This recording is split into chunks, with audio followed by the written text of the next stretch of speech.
to quarterbacks. It'll be the last time you can use that joke too. Cleveland took Dillon Gabriel in round 3, and then finally Shedeur Sanders in round 5. Did you have Sanders ranked higher than Gabriel? Both of you guys. Yes, 1,000,000%. And that's no disrespect to Dillon Gabriel, but it was very easy in terms of the traits. Even though Shedeur Sanders' traits are not that good, Dillon Gabriel, I think my arm is around the same arm strength of Dillon Gabriel. The anticipation, he's a lot better than me. The accuracy, a lot better than I would be on the football field. But you have to meet a certain threshold to play quarterback in the NFL in terms of your ability to drive the football. And Dillon Gabriel, I just didn't think had that. We talk so much about Shedeur Sanders can't really elude pressure. He's kind of heavy-footed. Dillon Gabriel is not going to run away from too many 6'4", 260-pound edge rushers in the NFL. So the fact that he was picked 2 rounds earlier, I mean, we could do a whole show on this. We don't need to do that. But yes, I certainly had Shedeur Sanders ranked higher, and I was very surprised that Gabriel was picked that far in front of Shedeur Sanders. Who's going to be their quarterback? I mean, they've got 4 guys now. They've got Joe Flacco, Kenny Pickett, and these 2 rookies. It's a very strange quarterback room, that's for sure. Yeah, I think they might have drafted themselves a headache. Well, what does this mean for Jerry Jeudy and David Njoku for you, Dave? I am anticipating Flacco winning the job.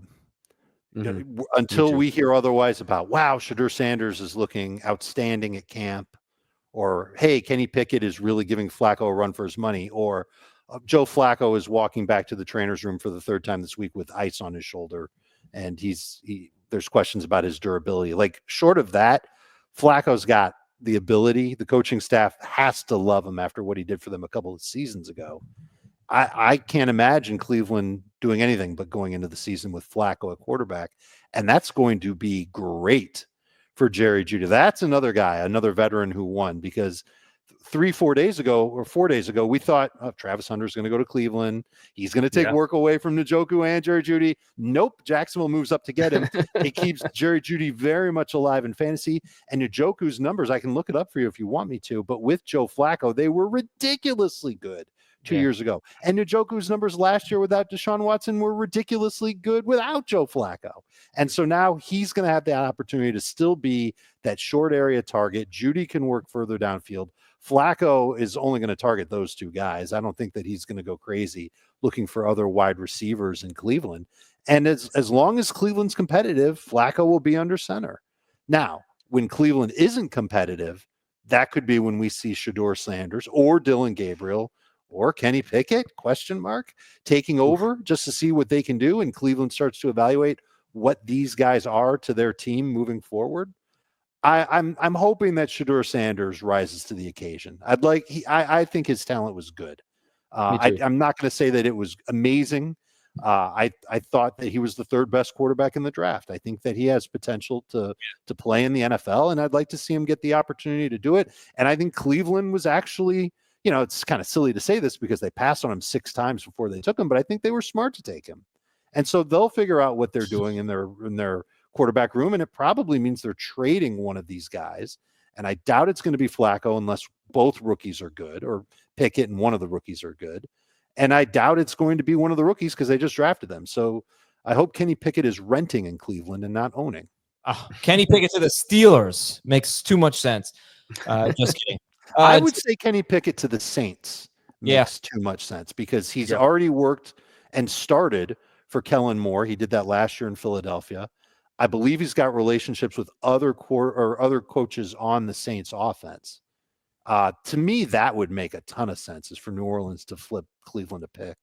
And for context here, George Kittle averaged 15.8 PPR fantasy points per game last year, which was number 1, 15.8. 2 years ago, David Njoku scored 16.4 or more PPR fantasy points in each of his last 5 games with Joe Flacco. Wow. So pretty incredible. Hey, can I throw out a quick nugget coaching wise too, just because Dave did, which I think is interesting. I'm with Dave. I think Joe Flacco is gonna start. I do hope Shedeur Sanders rises to the occasion. What was interesting to me, and you pointed it out, Dave, that the Browns passed on Shedeur six times before they picked him. Their head coach, Kevin Stefanski, and Shedeur Sanders' offensive coordinator, Pat Shurmur, worked together in Minnesota.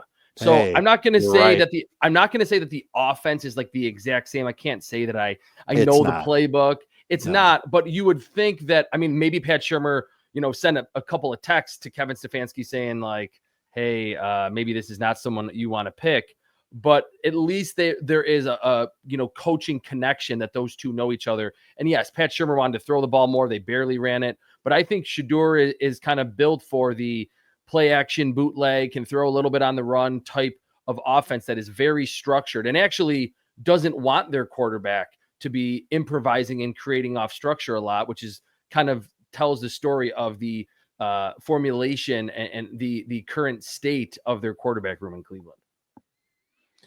By the way, the Raiders also drafted 2 quarterbacks in round 6, but Tommy Millott will probably change positions. Yes. Okay. So who do you guys draft first in a dynasty league? Shedeur Sanders or Dillon Gabriel? Sanders. Yeah. Oh yeah, me too. I would love to know the truth about the war room reaction when Cleveland took Sanders. They say that it was not timed up right? Yeah, they did say that. Yeah, okay, but it looked like someone just stole their dog.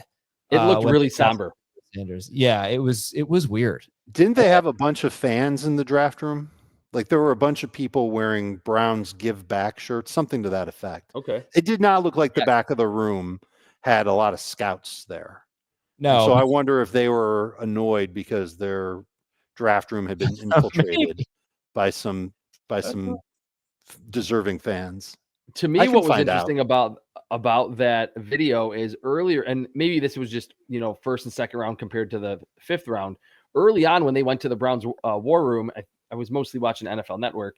Jimmy Haslam was sitting like right behind Kevin Stefanski and Andrew Berry. When that happened, I didn't see Jimmy Haslam. So it kind of like reeked. I mean, I guess you could interpret it either way, but kind of like Jimmy Haslam walks in and says, pick Shedeur Sanders.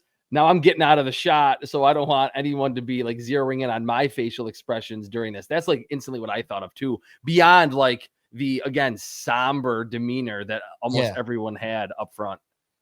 I tell you, man, if it was Jimmy Haslam who said pick Shedeur Sanders, he did the right thing. You got to pick Shedeur Sanders in the 5th round. The value was too good. Yeah. Come on now.